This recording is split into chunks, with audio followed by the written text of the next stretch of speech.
तो एक बार चलो वेबिकर मेथड का एक बार रिवीजन कर ले, जो भी डाउट है उसको आप सेंड करेंगे। चलो सभी स्टेप्स कोई भी बोल दो, पहला step, second step, third, fourth. Factorise, yes, पहला फैक्टराइज, हाँ, finding critical points, find critical points,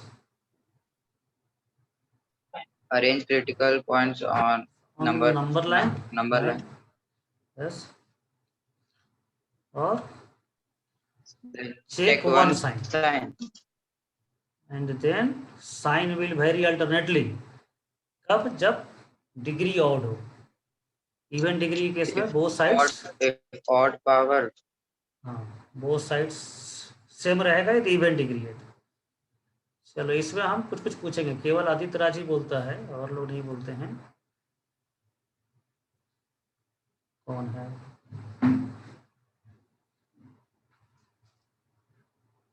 कौन बोलेगा? चलो श्रेया, श्रेया को बताना है how to check one sign. How to check one sign का मेथड। सर वैल्यू डाल के चेक कर सकते हैं या फिर एक्स का ये साइन देख के चेक कर सकते हैं? एक्स का साइन मान लो कहीं पर हो 5 minus x into x minus 8 upon x minus 10, तो राइट मोस्ट साइन क्या होगा इसमें, पॉजिटिव या नेगेटिव? नेगेटिव। नेगेटिव। अच्छा यहाँ पर भी माइनस एक्स हो जाए तो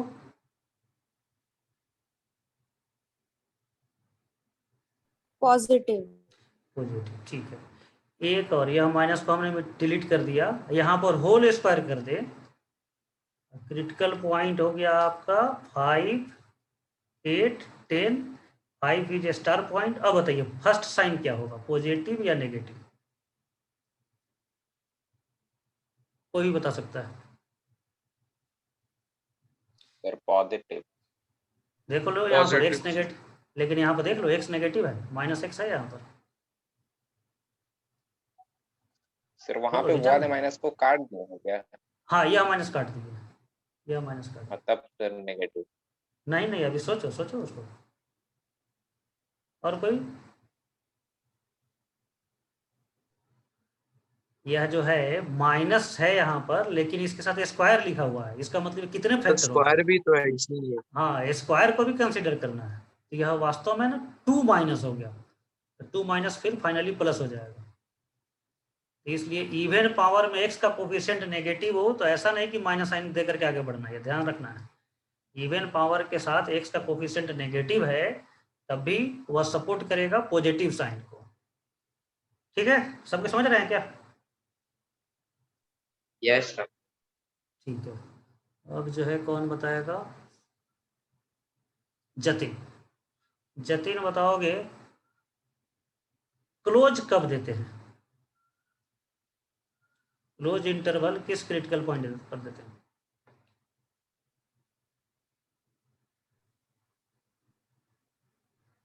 बोलो, सर ज्यादा टाइम नहीं लेना। जब इक्वल टू 0 रहता है। हाँ, जब क्वेश्चन में इक्वल टू भी हो इनइक्वलिटी के साथ साथ तब क्लोज होगा। क्लोज किसको देंगे, न्यूमरेटर के क्रिटिकल पॉइंट को या डिनोमिनेटर के क्रिटिकल पॉइंट को? सिर्फ न्यूमरेटर, न्यूमरेटर, डिनोमिनेटर 0 हो जाता है। 0 हो जाएगा, यस, ठीक है। और इसमें तो कुछ और कुछ बात नहीं था, ठीक है। अब नेक्स्ट पार्ट देखेंगे इसमें, किसी क्वाड्रेटिक में मान लो फैक्टराइज नहीं हो रहा है, तब डी निकालेंगे। तो आपको बताना है, श्रेयांशु पढ़ा है पूरा तो? हाँ सर। हाँ तो चलो, डी लेस देन 0 पे क्या करते हैं? मान लो फैक्टराइज नहीं हो रहा है तो डी निकाला, और डी चेक करने का पता चला कि डी नेगेटिव है, तो डी नेगेटिव में क्या करेंगे? सॉल्यूशन का पार्ट सर क्या? कैंसिल आउट करते हैं। कैंसिल आउट करेंगे, लेकिन और भी चेक करेंगे ना, डी नेगेटिव के बाद क्या चेक करेंगे? डी नेगेटिव है तो क्या चेक करना है? और दूसरा कोई? ए का वैल्यू। ए पॉजिटिव, ए का वैल्यू, ए चेक करेंगे। ए चेक करना है। ए पॉजिटिव है तो तब cancel out, always positive, cancel out, always positive होगा और उसको कैंसिल आउट कर देंगे। और ए नेगेटिव है तो ऑलवेज नेगेटिव और कैंसिल आउट होगा sign change, sign change sign change करेंगे। डी ग्रेटर देन 0 में कोई भी एनीवन कोई बता सकता है?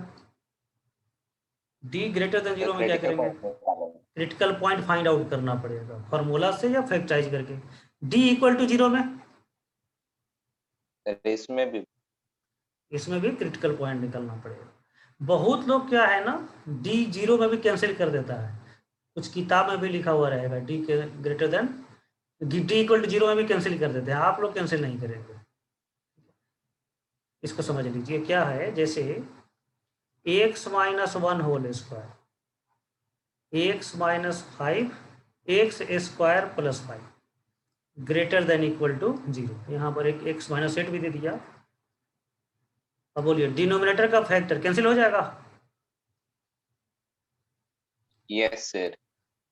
अब बहुत लोग क्या करता है ना, इसको भी कैंसिल कर देता है। वो अभी बोलता है ना तो ऑलवेज पॉजिटिव है तो कैंसिल कर दिया।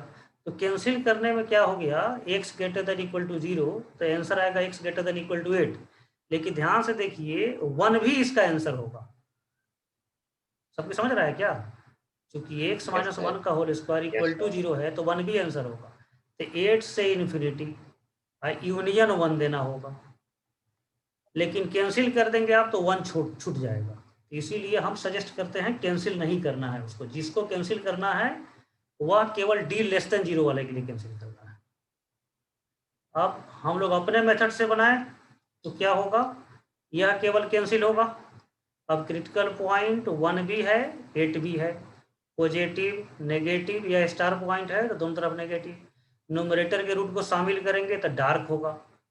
अब आंसर इसमें देखेंगे नंबर लाइन से तो देखिए 8 से इन्फिनिटी दिख रहा है कि आंसर है, पॉजिटिव होने के कारण प्लस लिखा हुआ है, और डार्क है तो 1 भी आंसर दिख रहा है। तो बहुत लोग क्या करता है ना, ये इवन वाले को भी काट देता है। तो टीचर काटेगा ना तो आंसर सही लिखेगा, टीचर को तो पता है कि काटे हैं तो यह लॉस हो रहा है, लेकिन एज ए स्टूडेंट आंसर गलती करता है। और ऐसा टीचर जब बुक लिखता है ना तो वह भी वैसा ही करता है। तो कुछ बुक में देखेंगे ऐसा कैंसिल कर देगा। इसीलिए हम हमेशा सजेस्ट करते हैं बुक नहीं पढ़ना है, ठीक है। जो थ्योरी पढ़ेंगे कॉपी में उसको पढ़ना है, जो प्रैक्टिस शीट देंगे वो क्वेश्चन सॉल्व करना है। और कुछ दिन के बाद, अभी नहीं, ठीक है ना। आईआईटी का क्वेश्चन बैंक केवल एक रखना है। बहुत लोग ना शुरू में ही कहता है कौन कौन सा बुक, एक स्टूडेंट नीतीश ये बुक के लिए परेशान रहता है। इस पर भी सब लोग देख लीजिए। चलो इसको रिकॉर्डिंग हम शुरू कर देते हैं। अच्छा रिकॉर्डिंग हो रहा है ना, ठीक है। रिकॉर्डिंग हो रहा है क्या? Pause recording. Yes sir. ठीक है सर। हाँ, तो यह सब के लिए भी इंफॉर्मेशन रह जाएगा। बहुत लोग ना बुक के लिए परेशान रहते हैं, क्योंकि 10 तक बुक से पढ़ते हैं, टीचर भी बिना बुक से नहीं पढ़ाता है। अब यहाँ पर बिना बुक से ही पढ़ाई हो रहा है। तो बुक जो है ना कुछ दिन के बाद, ये जब बेसिक मैथ खत्म हो जाएगा उसके बाद हम लोग शुरू करेंगे। तो आईआईटी का क्वेश्चन बैंक रखना है, लेकिन अभी नहीं, अभी तो शॉप भी सब नहीं ओपन है। तो आईआईटी का क्वेश्चन बैंक रखना है। स्कूल के लिए एनसीईआरटी बनाना है, एनसीईआरटी, ठीक है। और कुछ ज्यादा क्वेश्चन प्रैक्टिस करने के लिए आप आरडी शर्मा रख सकते हैं। आरएस अग्रवाल ये सब है तो वो सब नहीं बनाना है, वो सबको बांध करके रख देना है या किसी को डोनेट कर देना है। देख लेना क्लास में कौन कमजोर स्टूडेंट है उसको दे देना। इसके अलावा कोई भी बुक है आपके पास तो इतना सॉल्व करना है। और थोड़ा सा अब थोड़ा सिलेबस भी आगे बढ़ जाएगा तो मोशन फॉर यू का अपना बुकलेट है, अपना बुक है, वह आपको मिल जाएगा, चैप्टर वाइज है, उसको सॉल्व करेंगे। और पीडीएफ में डीपीपी आपको मिलते रहेगा, ठीक है ना। तो इतना से जो है ना आपको टाइम बचेगा ही नहीं 24 आवर में कि कोई अदर बुक सॉल्व करे आप, ठीक है। इसलिए बुक नहीं करना है। आप ना 10 बुक पढ़ेंगे ना तब जो है ना वेविकर मेथड का इतना पॉइंट आपको 10 बुक में अलग अलग मिलेगा। हम लोग एक साथ पढ़ रहे हैं, समझ रहे हो क्या कहना चाह रहे हैं? Yes sir. ठीक है ना। मतलब एक घंटे में जितना हम लोग कंसेप्ट पढ़ेंगे ना उतना आपको 10 बुक पढ़ना होगा, तब जाकर के उतना कंसेप्ट आएगा। इसीलिए बुक नहीं पढ़ना, आपके पास टाइम ही नहीं होगा। आप ज्यादा ध्यान देंगे, क्वेश्चन जो मिल रहा है उसको मोर एंड मोर प्रैक्टिस, ठीक है। यह सब तो हो गया फाइंड क्रिटिकल पॉइंट। और वेविकर मेथड में आरएचएस में क्या होना चाहिए? वेविकर मेथड के रूल को अप्लाई होने के लिए आरएचएस क्या होना चाहिए? 0 होना चाहिए। बिना 0 का कोई भी स्टेप अप्लाई नहीं करेंगे। 0 नहीं है तो फैक्टराइज भी करने से कोई फायदा नहीं है, फैक्टराइज नहीं करेंगे, पहले जीरो ही बनाने का ट्राई करना है। जीरो कैसे बनाते हैं बच्चे? मान लो नन जीरो नंबर है RHS में, तो जीरो कैसे बनाएंगे?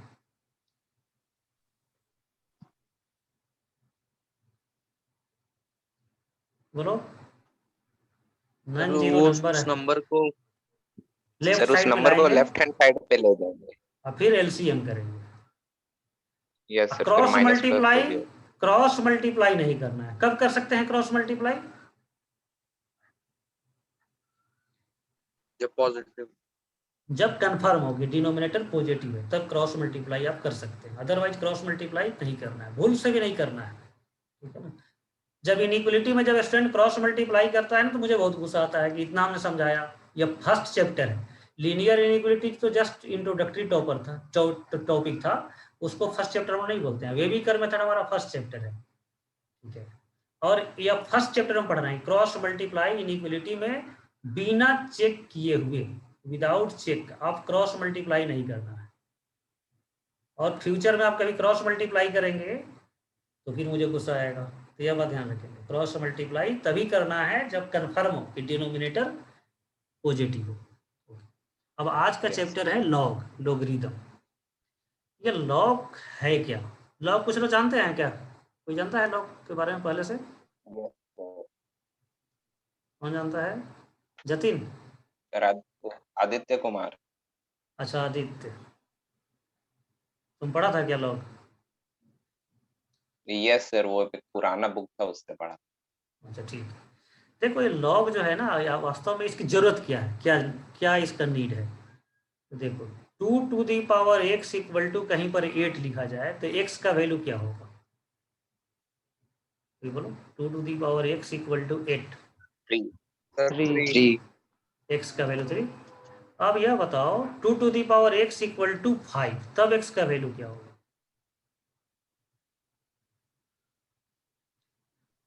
नॉट एक्सप्रेसेबल, एक्सप्रेसेबल नहीं है, नहीं है, क्यों नहीं? वैल्यू तो है, सॉल्यूशन होगा, कोई ना कोई नंबर Yes, तो sir. होगा, वह इंटीजर नहीं होगा। जैसे पिछला बार इसमें फर्स्ट वाले में इंटीजर आया है, इंटीजर, यस सर। ठीक है। अच्छा मान लो 2 to the power x equal to √2, तब x का वैल्यू क्या होगा? सर 1/2। 1/2। तो कोई जरूरी नहीं कि हमेशा अच्छा आंसर है, कभी 1/2 भी आ सकता है। 2 to the power x equal to 1/8, तब x का वैल्यू क्या होगा? 1/3 1/3। वाह वाह जतिन, और कोई? और कोई बताओ। -3। -3, यस, -3 होगा ना, समझाना पड़ेगा। No sir. हाँ 2 to the power x equal to 1/8, 1/8 को क्या लिख सकते हैं? 2 to the power -3, base same है तो पावर को भी इक्वेट करेंगे तो x इक्वल टू हो जाएगा -3। तो जो Yes, x sir. का वैल्यू मिला हुआ पॉजिटिव इंटीजर भी हो सकता है, नेगेटिव इंटीजर भी हो सकता है, रेशनल नंबर भी हो सकता है। तो ऐसा भी हो सकता है ना, इरेशनल आंसर है, इरेशनल आंसर। तो 2 to the Yes, sir. Power x equal to 5 जो है, होगा कुछ ना कुछ x का वैल्यू है, बट एक्सप्रेसेबल नहीं है। अभी तक जितना आप पढ़े हैं उससे इसको एक्सप्रेस नहीं कर सकते, एक्सप्रेसेबल नहीं, ठीक है ना। तो इसी के लिए सिंबल बनाया गया, जिसको आप बोल करके एक्सप्रेस नहीं कर सकते हैं, लिख करके एक्सप्रेस नहीं कर सकते हैं, उसी के लिए सिंबल बनाया गया, और उसी सिंबल का नाम है लॉग, लोगरिथम। यह सिंबल है क्या और कैसे यूज होता है? जैसे कहा था यह सिंबल कि 2 to the power x equal to 5 कहीं पर लिखा हुआ है, तो यहाँ पर x इक्वल टू लिखिए log 5/2, इस तरह से लॉग का शॉर्ट में लिखते हैं, लोगरिथम को शॉर्ट में लॉग लिखते हैं, और यहाँ पर 5 यहाँ पर 2 लिखिए, ठीक है। जैसे 2 to the power x equal to 8 का वैल्यू 3 होगा, हम 3 लिखना नहीं चाहते, हम चाहते हैं लॉग के रूप में लिखना, x इक्वल टू log 8/2 लिखा जाता है। इसको बोलते हैं एक्सपोनेंशियल, ये सब जानता है ना, इसको एक्सपोनेंशियल बोलते हैं, यस सर। और इसको बोलते हैं लोगरिथम, लोगरिथम लॉग। तो लॉग का मतलब पावर, लॉग का मतलब क्या हो गया? पावर। जैसे 2 to the power x equal to 8 में 2 को क्या बोलते हैं? 2 का नाम क्या है? दो बेस। और x का नाम क्या है? पावर पावर, डिग्री, एक्सपोनेंट, यही सब नाम है ना? ये सब नाम जानते होंगे। Yes Yes, sir. आज, हाँ, आज से एक और नाम इसका हो गया लॉग। पावर का ही दूसरा नाम लॉग है, लेकिन लिखने का वे डिफरेंट है। जब पावर के वैल्यू को लॉग के रूप में लिखेंगे, x इक्वल टू, यह पावर है, अब इसका वैल्यू लॉग के रूप में लिखना है, तो लॉग के जो सामने, जो इन फ्रंट में जो नंबर होगा वह 8 होगा, और इस दोनों के बीच में थोड़ा सा लोअर सफिक्स नीचे, थोड़ा नीचे शिफ्ट करना है, यहाँ 2 लिखना है। ठीक है, यह पूरा मिल Yes, करके sir. जो है पावर को रिप्रेजेंट कर रहा है। तो जब पावर एक्सप्रेसेबल नहीं हो तो उसको लॉग के रूप में लिखना होगा। ठीक है, लॉ का डेफिनेशन पावर के रूप में है। अब इसका डेफिनेशन देखिए, यदि a to the power x equal to n पहले से है already, then log of n base a, इसको पढ़ते हैं log of n to the base a। यहाँ पर भी इसका नाम बेस है, यहाँ पर भी इसका नाम बेस है। ठीक है, i equal to x, i equal to power. तो log का लिटरल मीनिंग हो गया पावर। जैसे एग्जाम्पल से समझिए इसको, एग्जाम्पल समझाते हैं आपको।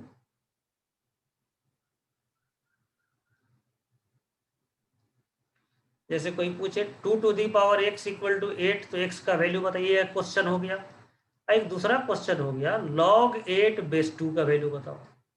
सेम क्वेश्चन है दोनों। इसमें इस क्वेश्चन में पूछा जा रहा है कि पावर का वैल्यू क्या है, इसमें बिना पावर लिखे हुए, चूंकि इसका नाम ही पावर है, log बेस 2 गिवन है, नंबर 8 गिवन है।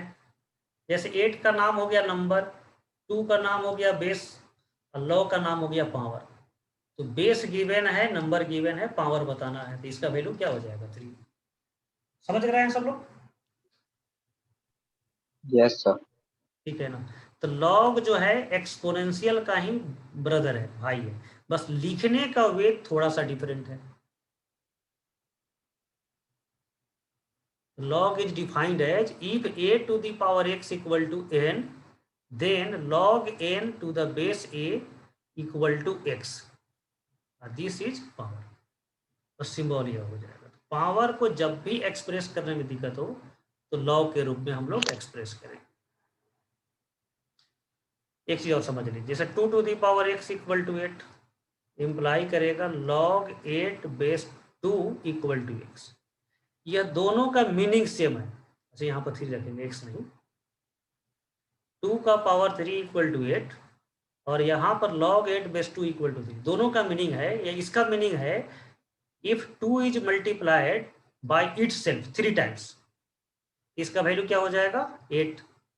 यहाँ पर वही मीनिंग है कि 2 बेस है, इसको 3 टाइम्स मल्टीप्लाई करेंगे तो वैल्यू 8 हो जाएगा। बस लिखने का वे डिफरेंट है।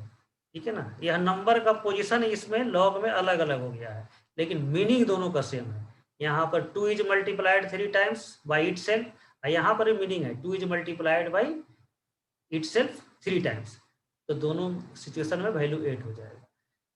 तो फॉर्म डिफरेंट है, मीनिंग सेंस सेम है, रिप्रेजेंटेशन डिफरेंट है। इस रिप्रेजेंटेशन का नाम है एक्सपोनेंशियल फॉर्म, एक्सपोनेंशियल फॉर्म, और इसका नाम है लॉग फॉर्म, लॉगरिथमिक फॉर्म। तो एक्सपोनेंशियल फॉर्म को लॉग में लिख सकते हैं और लॉग को एक्सपोनेंशियल फॉर्म में लिख सकते हैं। तो जो आपको आज होमवर्क देंगे उसमें पहला क्वेश्चन यही रहेगा कि एक्सपोनेंशियल में दिया गया है, लॉग में लिखिए। जैसे एग्जांपल समझ लीजिए, 5 to the power alpha equal to beta, यह एक्सपोनेंशियल फॉर्म है। बोलो इसका लॉग फॉर्म क्या होगा? बोलो बच्चे। log beta to the beta base base 5 5. और RHS में आ जाएगा अल्फा। Yes, sir. 5 to the power 4 का वैल्यू बोलो क्या होगा? Sir, 625. 625। अब इसको लॉग में लिखेंगे तो क्या हो जाएगा? Log 625 base log 5 is equal to 625 4. Base 5 i equal to 4। दोनों का मीनिंग सेम है। इसका LHS का मतलब है 5 4 टाइम्स मल्टीप्लाई होगा तो 625 होगा। इसको थोड़ा घुमा के बोलना पड़ेगा, 5 4 टाइम्स मल्टीप्लाई होगा तो इसका वैल्यू 625। Yes sir. तो एक्सपोनेंशियल को लॉग में लिखने आना चाहिए। अब रिवर्स, मान लो कहीं पर क्वेश्चन है log 16 बेस 2 इक्वल टू 4, अब बोलो एक्सपोनेंशियल में लिखेंगे तो क्या लिखेंगे? 2 power 4 is equal to 16. 2 का पावर 4 इक्वल टू 16। तो दोनों को एक दूसरे में कन्वर्ट करने आना चाहिए। तो बहुत ही बेसिक क्वेश्चन है, ऐसा क्वेश्चन आपको होमवर्क शीट में मिलेगा।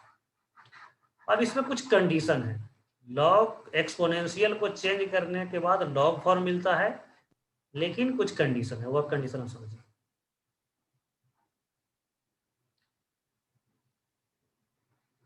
लॉग में जो बेस ए है वह 0 से ऑलवेज ग्रेटर होना चाहिए। बेस पर कंडीशन है ग्रेटर देन 0। यह नेगेटिव बेस कभी नहीं ले सकते और 1 भी नहीं होना चाहिए।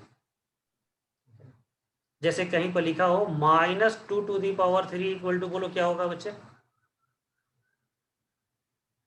-8। -8। अब इसको लॉग में लिखेंगे तो लॉग -8, बेस में क्या लिखना होगा? -2.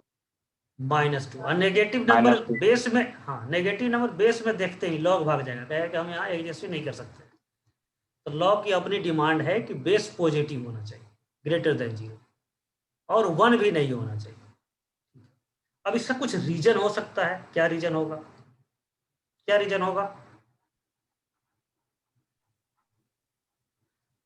तो देखो बच्चे, इसमें बहुत कोई रीजन नहीं है। जैसे कोई पूछे किसी का नाम मोहन है, अब तुम बोलोगे कि थ्योरी से प्रूव करो तुम्हारा नाम मोहन क्यों है, कैसे प्रूव करोगे? Yes sir. ठीक है ना। इसका ए, कोई कहे इसको ए बोलते हैं, अब कोई कहे क्यों इसको यही बोलते हैं, वाई। तो इसका रीजन नहीं दे सकते, इसका कोई प्रूफ नहीं दे सकते हैं। इसको केवल एक्सप्लेन कर सकते हैं बोल करके, कुछ लॉजिकल एक्सप्लेन दे सकते हैं कि हमारे पूर्वज ने इसको ये बोलना शुरू किया तो हम लोग भी ये बोलते हैं। इनिशियल्स का कभी प्रूफ नहीं होता है, ठीक है ना। टर्म का, डिफिनीशन का प्रूफ नहीं होता है। उसके बाद जो फॉर्मूला आएगा उसको हम लोग प्रूफ करेंगे। जैसे ये सेकेंड पॉइंट फॉर्मूला है, इसको हम लोग प्रूफ करेंगे। लेकिन इनिशियल्स को, डिफिनीशन को ही आप बोलिए कि प्रूव कीजिए, तो डिफिनीशन को प्रूव नहीं करेंगे। समझ रहे हैं सब कोई क्या बोलना चाह रहे हैं? Yes sir. Yes. हाँ, तो कोई बोले कि ए को नेगेटिव क्यों नहीं रखते हैं, पॉजिटिव क्यों रखते हैं, तो किसी शाकाहारी आदमी को बोलोगे कि तुम मीट क्यों नहीं खाते हो, तो क्या बोलेगा? पसंद बोलो नहीं बच्चा। आता। पसंद नहीं है। सिंपल। लॉग से पूछोगे तुम्हारा बेस नेगेटिव क्यों नहीं है, तो लॉग भी वही बोलेगा कि नेगेटिव नंबर हमको पसंद नहीं है। ठीक है। सर। अब कोई तुम्हारा टीचर मार्क्स मान लो दे दिया है नेगेटिव मार्क्स, अब तुम रिक्वेस्ट कर रहे हो कि नेगेटिव मत दो, तो रीजन टीचर पूछेंगे कोई तो रीजन बताओ क्यों नहीं नेगेटिव दे, तो रीजन कैसे बताओगे? गलत सॉल्व किया तभी तो बोलोगे नेगेटिव मार्क्स पसंद नहीं है, सबसे आसान रीजन है, ठीक है ना।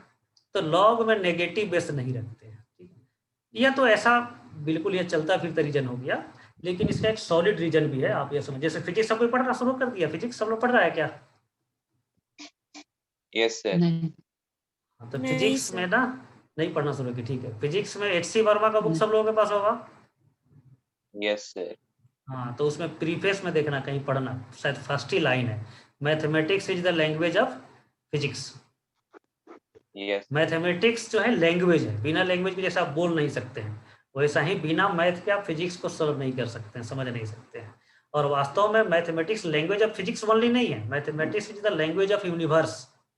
आपको अंतरिक्ष में जाकर के बात करना हो, ठीक है ना, तो आपको मैथ के भाषा में बात करना पड़ेगा, या कोई भी साइंटिफिक इवेंट को एक्सप्लेन करना है, आपको कम्युनिकेट करना है, तो मैथ के बिना आप बात ही नहीं कर सकते हैं, ठीक है। तो mathematics is the language of universe. और फिजिक्स में आप देखेंगे जहां पर भी जितना आप क्वेश्चन सोल्व करेंगे फिजिक्स में, उसमें आप देखेंगे कभी नेगेटिव बेस आता ही नहीं है। नेचर में नेगेटिव बेस एग्जिस्ट नहीं करता है, ठीक है ना। उसी लिए बिना मतलब का लॉग भी नेगेटिव बेस को हटा दिया। यह कुछ रीजन हो सकता है जिससे कि लॉग बनाने वाला ने, समझ रहे हैं, yes sir. Negative Yes, base sir. को हटा दिया गया। अब इसके पीछे पढ़ना नहीं है कि नेगेटिव क्यों नहीं है, नेगेटिव क्यों नहीं है, बहुत ऐसा पड़ जाता है नेगेटिव क्यों नहीं, तो सीधा सीधा इसका लॉग को पसंद नहीं है। अब है 1 क्यों नहीं है, 1, तो इसका भी एक मोटा मोटी हम लोग मतलब एक ऑलमोस्ट रीजन दे सकते हैं कि 1 का पावर कुछ भी दो, वैल्यू क्या आएगा, 1 1 आएगा। अब इसको log में लिखोगे, log 1 बेस 1 तो 5, अब फिर 7 कर दो, तब देखो फिर 7 आ जाएगा। तो LHS सेम है लेकिन RHS डिफरेंट होते चला जा रहा है। ये वैल्यू वैल्यू बिल्कुल मीनिंगलेस वैल्यू आना शुरू हो जाएगा। तो 1 भी लॉग को सूट नहीं किया, तो 1 बेस नहीं रखते हैं। यह कंडीशन है लॉग के बेस। तो यह कंडीशन भी आपको याद रखना होगा। लॉग में जो बेस रखते हैं उस पर क्या कंडीशन है, ग्रेटर देन 0 एक्सेप्ट 1। 10 मिनट में ना यह क्लास ऑफ हो जाएगा। क्या करना है, सबको पता ही है पैटर्न, तुरंत ज्वाइन करना है Yes, सेम sir. लिंक से, सेम लिंक से ज्वाइन करना है। ठीक है, तो बेस ग्रेटर देन 0 एक्सेप्ट 1। अच्छा, ग्रेटर देन 0 और 1 को छोड़ करके है तो सीधा सीधा लिख देते, एक ग्रेटर देन 2, क्यों नहीं लिखा गया? सर, क्योंकि 0 से 1 के बीच में बहुत टाइम है। हाँ, बहुत स्टूडेंट यह भी सोचता है कि जब 0 से ग्रेटर है 1 रखना नहीं है।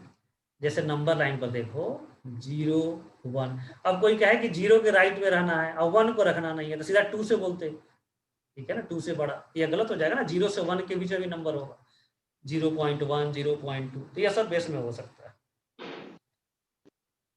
ठीक है, अब n पर भी कंडीशन आ जाता है। n पर जैसे बेस जो है पॉजिटिव है, जैसे मान लो 2 का पावर 3, 2 का पावर 0, 2 का पावर -3, तीनों का वैल्यू बोलो सब फटाफट। Sir, 8 8 1 8 minus 1 1 1 by minus 8. 8, -8 कौन बोल रहा है?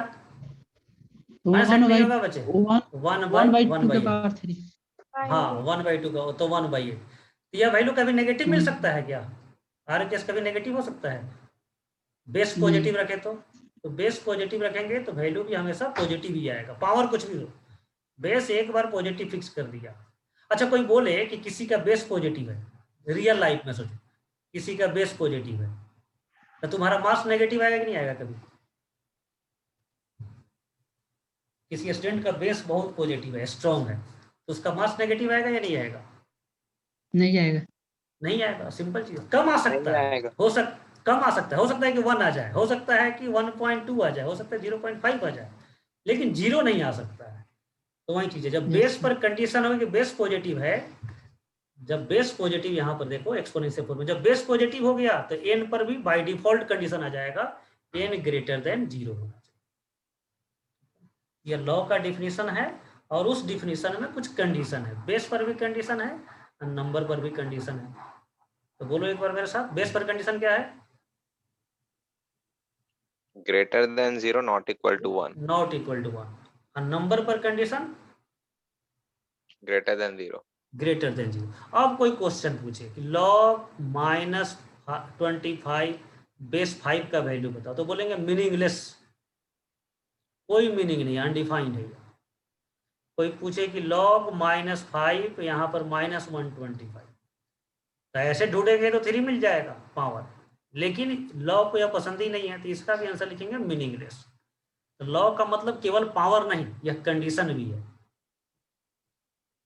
तो समझ गए बच्चे सब लोग, लॉ का मतलब Yes. पावर।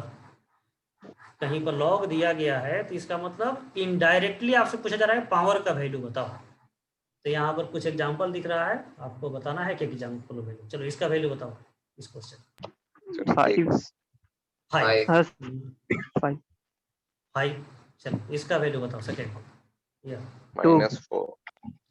-4, माइनस 2 नहीं, -4। सर हम उसका बता दिए सेकंड बोल के। ठीक है ठीक है ठीक है, इसका ये था -1 10 का पावर क्या दे कि 0.1 हो जाए, इसका मतलब यह है 10 बेस है, 0.1 नंबर है, पावर निकालना है, तो 10 टू दी पावर -1 का वैल्यू हो जाएगा 1/10, और 1/10 का वैल्यू हो जाएगा 0.1। तो यहाँ पर पावर क्या मिला, -1, यह वैल्यू हो जाएगा -1। अब इसका वैल्यू बताओ, log 18 बेस 3√2, सर 2 हो जाएगा। 2 हो जाएगा। 2. यहाँ पर थोड़ा सा देखेंगे, बेस का स्क्वायर करके चेक करो, क्यूब करके चेक करो, यह वैल्यू हो जाएगा 2। इसका वैल्यू बताओ लास्ट वाले का।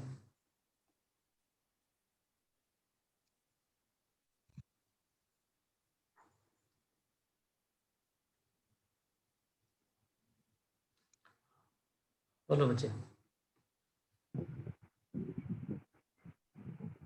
2 होगा ना?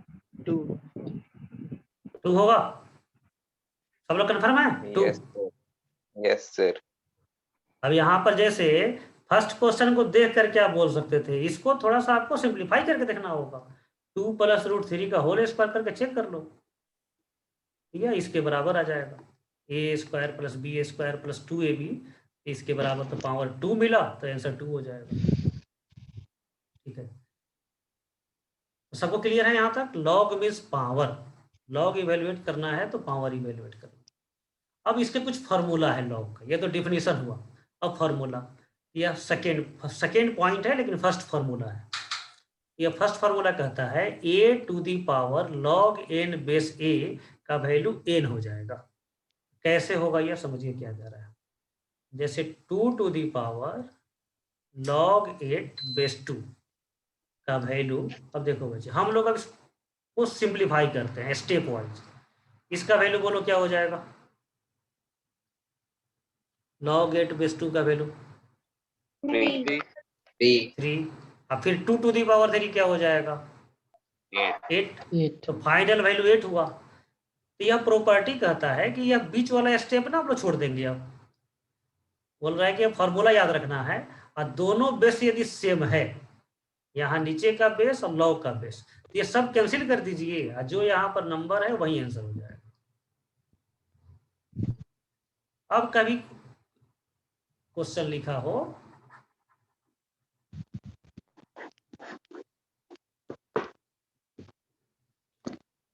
अच्छा, कुछ लोग आज नए हैं, ये भी समझ लीजिए, इसको नोट नहीं करना है अभी। ये बहुत लोग ना इसको नोट करने लगता है। तो जो न्यू स्टूडेंट है, एक बार क्लास का इंस्ट्रक्शन समझ जाए कि क्लास नोट नहीं बनाना है, ठीक है। आप केवल रफ कॉपी रखिए अपने साथ अभी, और जो क्वेश्चन सॉल्व करने के लिए देंगे, अभी तो प्रॉपर्टी फार्मूला पढ़ेंगे, इसका फिर क्वेश्चन आएगा, तब क्वेश्चन सॉल्व करना है रफ कॉपी में और आंसर बताना है। और इसका PDF क्लास के बाद आपको मिल जाएगा ग्रुप में, और ग्रुप में या ऐप में ही जनरली भेजते हैं। अभी चूंकि आप लोग नए हैं, ऐप अभी यूज नहीं कर पाएंगे उतना अच्छा से, इसलिए आपको ग्रुप में भेजते हैं, ठीक है। तो क्लास नोट आपको PDF फॉर्म में ग्रुप में मिलेगा, आप उसको देख करके फिर अपने कॉपी पर फॉर्मूला डिफिनीशन जो भी है वो सब नोट करेंगे। अभी केवल सुनना है, समझना है और क्वेश्चन सॉल्व करना है। अब यह प्रॉपर्टी कह रहा है कि दोनों बेस सेम है, जैसे 5⁴ log 7 बेस 5, तो आपको सिंप्लीफाई नहीं करना है, सीधा पहले चेक कीजिए दोनों बेस सेम है, सब कैंसिल हो जाएगा, आंसर 7 हो जाएगा। तो क्लियर है ये प्रॉपर्टी सबको? Yes, sir. Yes, sir. या दोनों बेस सेम होगा तो सब कैंसिल होगा, आंसर n हो जाएगा डायरेक्ट। अब ये इसको प्रूफ कैसे किया जाए, इसका प्रूफ जो है ना इस स्क्रीन पर ही लिखा हुआ है, आपको अब देख करके बताना है प्रूफ कहाँ पर है। ये बता सकता है? सोचो तो, देखो तो, इसका प्रूफ इसी में छुपा हुआ है, बहुत क्लियरली छुपा हुआ भी नहीं, सामने ही दिख रहा है। यह जो है ना, जो ब्रैकेट जो है ना, यही प्रूफ हो गया, जस्ट डिफिनीशन से ये रिजल्ट आ गया। जैसे इसको मान लो इक्वेशन 1, इसको मान लो इक्वेशन 2, इक्वेशन 2 से x का वैल्यू इस x के जगह पर रख दें 1 इक्वेशन में, तो क्या आ जाएगा? यही फॉर्मूला आ जाएगा क्या? Yes sir. समझ रहा है? इसलिए Yes, यह sir. बहुत बेसिक फॉर्मूला, देखने में डिफिकल्ट दिख रहा है, लेकिन ये बहुत ही बेसिक फॉर्मूला है। यह जहाँ डिफिनीशन है इसका वही प्रूफ है, इसीलिए इसका हम लोग अलग से प्रूफ नहीं लिखे। ठीक, अब इतना चीज डिलीट कर दिए एक्स्ट्रा, इतना चीज आपके नोट करने के लिए मिल जाएगा।